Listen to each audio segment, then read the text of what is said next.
When the Eaton fire turned Southern California's mountains into a hellscape of ash and smoke, ecology student Evan Nichols volunteered to walk into the devastation, searching for what still lived inside the flames. Beneath a charred oak tree, he found a bobcat, barely alive, its paws scorched and raw from the searing earth. The sight froze him. Its body was gaunt, its fur matted with soot, and its strength nearly gone. Even the seasoned veterinarian, hardened by years of fieldwork, shook his head in despair.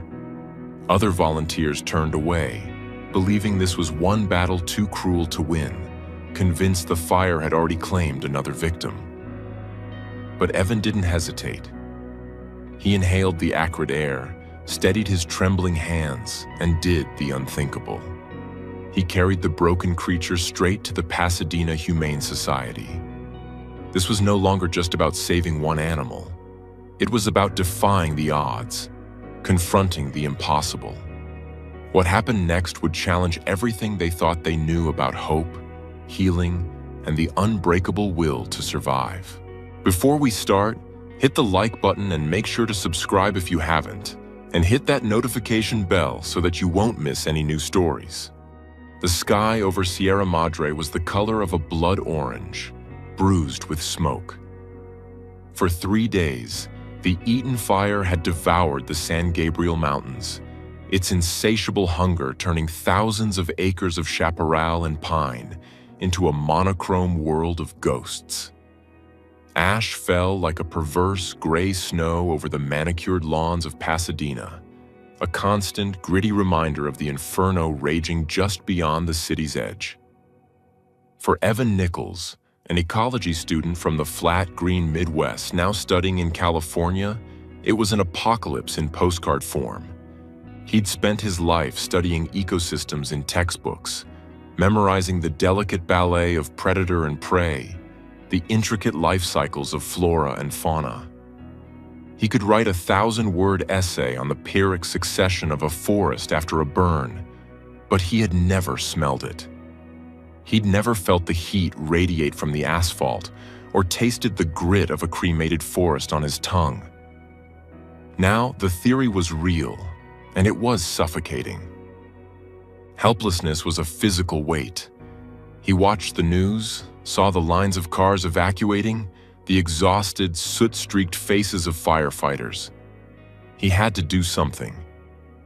A call for volunteers went out from the Pasadena Humane Society, not for fighting the fire, but for something just as daunting: walking into the cooling, blackened zones to search for animal survivors.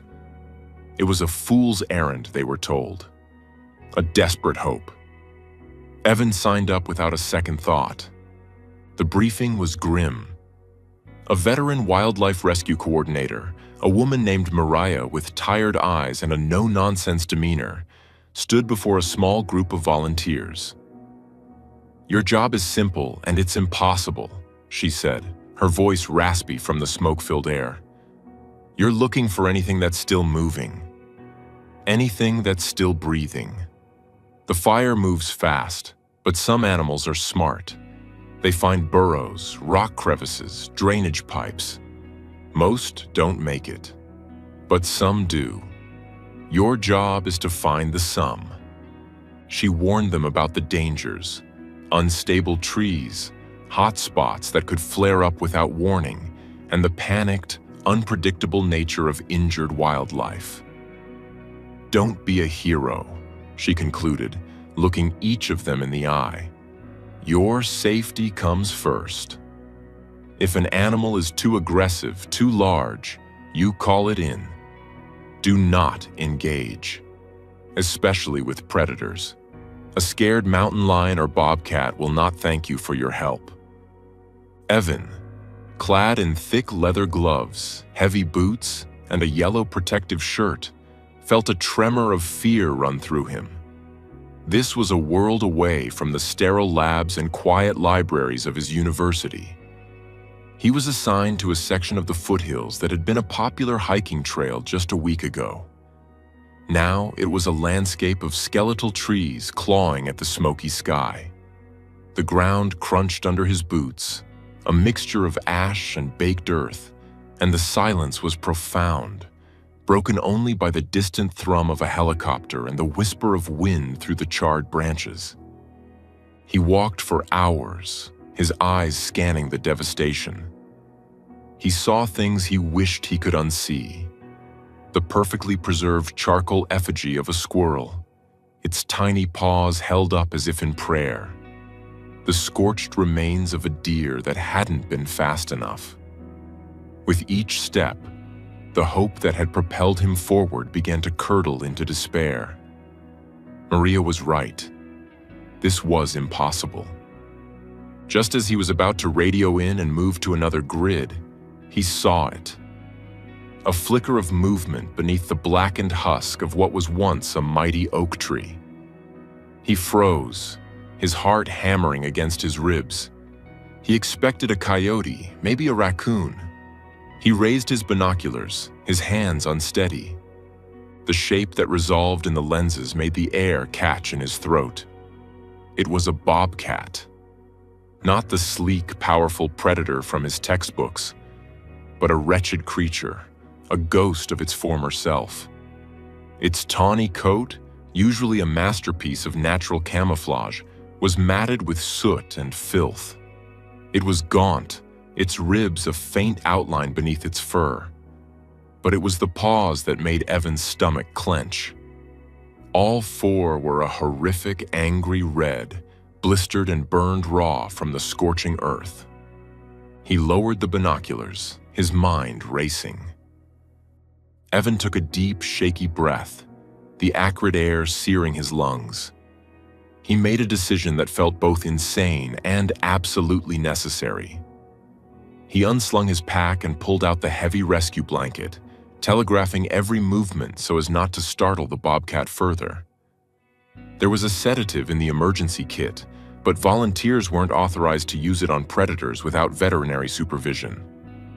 Instead, Evan radioed Maria with trembling fingers and reported the injured bobcat. "Stay with him. Do not attempt to drug him yourself," she replied. "I'm on my way with Dr. Harris." Evan laid the blanket on the ground and slowly, gently edged it forward. The bobcat trembled, a violent shudder that shook its whole frame. It hissed, baring teeth that were surprisingly white against its blackened face. But it didn't lunge. It didn't strike. It held its ground, trapped by pain and exhaustion. When Maria and Dr. Thorne arrived, they assessed the situation quickly. Under the veterinarian's calm instructions, Evan and Maria used the blanket to corral the bobcat and hold him steady while Dr. Thorne delivered a measured dose of anesthetic with a pole syringe. The cat flinched but was too weak to react further. They waited, counting the seconds, until his amber eyes grew heavy and his head drooped. Then, with a prayer on his lips, Evan gathered the animal in the blanket.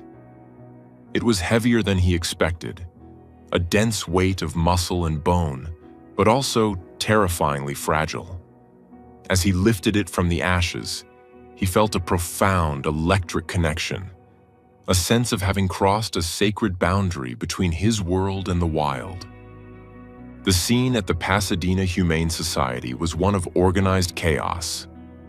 The facility, normally filled with the yelps of stray dogs and the meows of abandoned kittens, had been transformed into a MASH unit for the environment.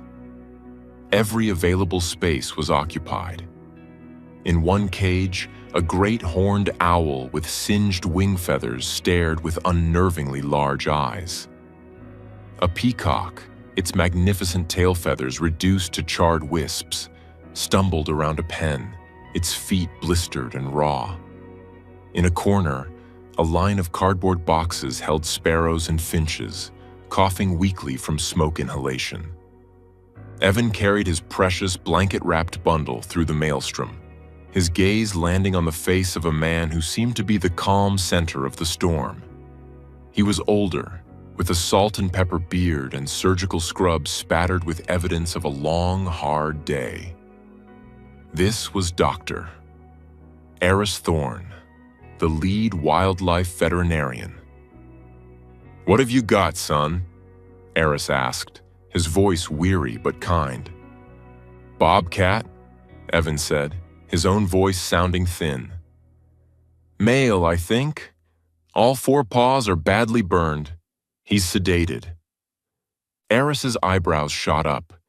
He guided Evan to an examination room, a sterile island in the sea of noise and fur and feathers.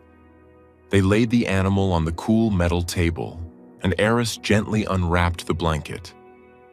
What lay there made both men fall silent. The burns were worse than Evan had realized. The paw pads were gone, exposing raw, weeping tissue. "My God," Aris breathed, his professionalism momentarily cracking. He began his work with a focused intensity, flushing the wounds, assessing the damage. Evan stood by, feeling useless, watching the vet's skilled hands work. An X-ray machine was wheeled in. The images that appeared on the screen were devastating. The burns went deep, all the way to the bone in some places. "His chances are not good," Eris said softly, not looking up from the screen. "Burns like this, the risk of infection is astronomical. And the pain, even with medication, it will be immense. For a wild animal, that kind of chronic stress can be a death sentence on its own." He finally looked at Evan. "You did a brave thing bringing him in, a damned brave thing. But I need you to be prepared. This is just the first step in a very long, very uncertain road." Evan nodded, a lump forming in his throat. He understood. Rescuing the bobcat from the fire was not the end of the story. It was just the beginning of the battle. They named him Ember. The name felt fitting, a small spark of life rescued from a world of ash.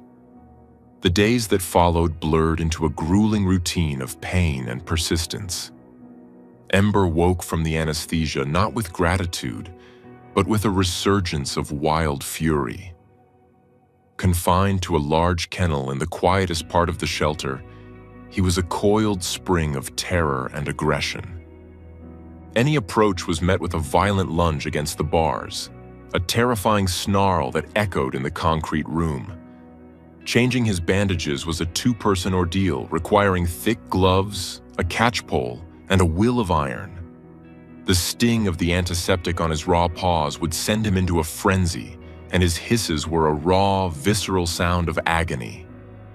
Evan found he couldn't stay away. His classes seemed trivial, his textbooks hollow. The real education was happening here, in this room, with this broken piece of the wild. Every day after his classes, he would come to the shelter. He wouldn't try to get close. He would simply pull up a stool just outside the kennel, a safe distance away, and sit. At first, Ember would snarl and pace, watching him with undisguised hatred. Evan didn't try to talk to him, didn't try to soothe him with empty words. He just sat, a quiet, constant presence. He would read his textbooks aloud in a low monotone, the sound of his voice a steady rhythm in the tense silence. He wasn't trying to tame him. He was trying to become part of the landscape, as unremarkable as a rock or a tree. He wanted the bobcat to understand that his presence did not mean pain was coming. Weeks crawled by. The burns began to heal, a slow, ugly process of granulation and new skin. The bandages became smaller, the dressing changes less frequent. And slowly, imperceptibly at first, something began to shift. One afternoon, Evan was reading a dense chapter on soil composition when he noticed the pacing had stopped. He looked up. Ember was lying down, his body still tense. But he was watching Evan with an unnerving stillness. The feral rage in his eyes was still there, but beneath it, there was something else. A flicker of curiosity, a reluctant recognition. A few days later, a milestone. Evan placed a bowl of food inside the kennel, as he always did, using a long pole to slide it in. Normally, Ember would wait until he had retreated completely from the room before approaching the food. Today, he waited only until Evan was back on his stool. Then, with his eyes locked on Evan, the bobcat limped to the bowl and began to eat. It was an unspoken truce, a fragile understanding forged in the quiet space between a wounded animal and a determined young man. "You are the one who pulled me from the fire," those amber eyes seemed to say. "You are the one who sits here when there is no pain. I do not trust you, but I know you." The months passed. Winter gave way to a spring that brought a miraculous green fuzz to the blackened hills of the San Gabriels. Ember's recovery was just as miraculous. The fur on his paws grew back, hiding the scarred pink skin beneath. He moved with a new confidence, his limp almost gone. The muscle he had lost was returning, and he was beginning to look like the magnificent predator he was born to be. The fire was gone from his paws, but it had returned to his eyes, a wild, untamable flame. Dr. Eris Thorne declared him ready. "He's as healed as he's ever going to be," he told Evan, clapping a hand on his shoulder. "He's strong. He's wild. It's time to give him his life back." The day of the release was bittersweet. Evan felt a pang of loss so sharp it surprised him. This creature had become the focal point of his life for half a year. But he knew this was the goal, the only ending that mattered. Success meant saying goodbye forever. They drove deep into the Angeles National Forest, to an unburned section teeming with life, miles from where they had found him. The air was cool and smelled of pine and damp earth. Evan carried the crate to a clearing. He knelt before it, his heart pounding a strange, syncopated rhythm of joy and sorrow. "This is it, buddy," he said softly, his hand resting on the metal latch. "You're home." He opened the door. For a long moment, Ember didn't move. He stood at the edge of the crate, sniffing the air, his body a statue of coiled potential. Then, he stepped out onto the soft earth. He took a few steps, then stopped. He turned his head and looked back at Evan. It wasn't a look of affection. It was a look of pure, undiluted wildness. An acknowledgement, a final, silent appraisal. And then he was gone, melting into the undergrowth as if he were made of shadow and smoke, leaving only the rustle of leaves in his wake. Evan stared at the empty space where the bobcat had been, a profound silence settling over him. It was over. A year and a half later, Evan was no longer a student. The experience with Ember had solidified his path. He was now a junior field biologist, working on a long-term study of ecosystem recovery in the burn zones of the San Gabriel Mountains. He spent his days hiking the same scarred hillsides, now carpeted with vibrant wildflowers and new-growth scrub oak. Life, he had learned, was relentlessly stubborn. He often thought of Ember, wondering if he had survived. The odds were stacked against a rehabilitated predator, reclaiming territory, hunting successfully after months in captivity. It was a monumental challenge. He hoped the bobcat had made it, but he knew he would likely never know for sure. One crisp autumn afternoon, Evan was sitting on a sun-drenched boulder, making notes on the return of the deer population to a particular canyon. He had been still for the better part of an hour, letting the rhythms of the forest settle around him. He felt that familiar prickling sensation on the back of his neck, the ancient instinct that tells you are being watched. He slowly lifted his head, his eyes scanning the dense manzanita brush across the clearing. At first, he saw nothing. Then, a shape detached itself from the dappled sunlight. A bobcat. Evan's breath caught in his chest. It was a large, healthy male, its coat thick and gleaming, its movements fluid and confident. He reached for his binoculars, his hands trembling slightly. He focused on the animal's front paws as it stepped carefully over a fallen log. On its left front paw, he could just make out the faint, telltale pattern of scar tissue, a slightly paler shade of skin visible through the fur. It was him. It was Ember. A wave of emotion washed over Evan. Relief, joy, and a profound sense of awe. He had survived. He had reclaimed his place in this wild, unforgiving world. Evan stayed perfectly still, not wanting to break the spell. This was more than he had ever hoped for. Just to see him again, thriving and free, was a gift. Ember paused at the edge of the clearing, his head raised, testing the wind. He looked directly toward the boulder where Evan sat. For a heartbeat, their eyes met across the distance, a silent acknowledgement passing between them. Then Ember turned his head and let out a soft, chuffing sound. And what happened next left Evan utterly, completely stunned. From the shadows of the manzanita, two small, spotted figures tumbled out into the clearing. They were bobcat kittens, clumsy and curious, their ears comically large for their heads. They pounced on each other, rolling in the dirt, the very picture of health and vitality. A sleek female bobcat emerged from the brush and began to groom one of the wrestling kittens, keeping them close with gentle chuffs.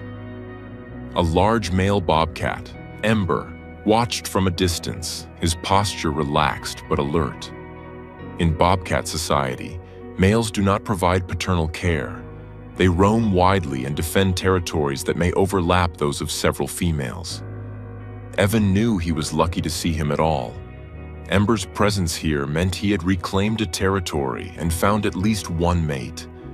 But the work of raising these youngsters belonged solely to their mother. Evan lowered his binoculars, his eyes wet with tears. He had thought his role in the bobcat's life was to save him from the fire. He had thought success was simply releasing a healed animal back into the wild. He had been wrong. The rescue team, the vets, the volunteers, they had all thought they were just saving one animal. No one could have known they were saving the future of a family, ensuring that the spirit of the wild would continue to burn brightly in these recovering hills. Evan sat on that boulder until the sun began to dip below the canyon rim, painting the sky in the same fiery colors as the blaze that had started it all. He watched the bobcat family disappear back into the wilderness, their forms becoming one with the growing shadows. He was just one person, a student who had made a choice. But as he hiked back to his truck in the twilight, he understood with a clarity that settled deep in his bones that sometimes the smallest act of hope in the darkest of times can be enough to rekindle a world. Later, as he hiked back, Evan thought about the ripple effects of predators like Ember returning to the charred hills. Bobcats aren't just beautiful, they are crucial mid-level predators. By hunting rodents and rabbits, they control populations that would otherwise explode in the disturbed landscape. That, in turn, reduces the incentive for residents to scatter lethal rodenticides, poisons that kill indiscriminately and work their way up the food chain into owls, hawks, and tragically, bobcats themselves. Saving one wounded cat had helped preserve the delicate balance of an entire ecosystem.